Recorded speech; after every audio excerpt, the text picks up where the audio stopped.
May nakuha tayong itlog mga kasari sa ating suki. Matagal ng suki since nagtitindahan ako. So, 225. Ito ba ako dito na 75 pesos. Kasi 10 yung aking bigayan nito mga kasari. Pero ito kasi ngayon ay medyo maliit. So, baka gawin kong 9 na lang to. Ang liit naman. So, bahala na mga kasari. 4 na tray yung aking kinuha ngayon mga kasari. Ayan.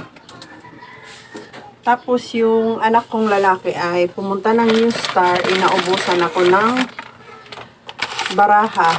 Dahil may nabili na dito.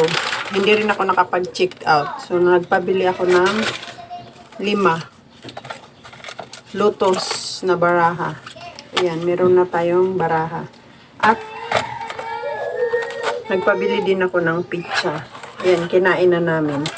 Meron pang natira. Ayan. Mamaya, hapon, pag nag-snack. Kasi, ano pa lang ngayon, 2:00 ng hapon.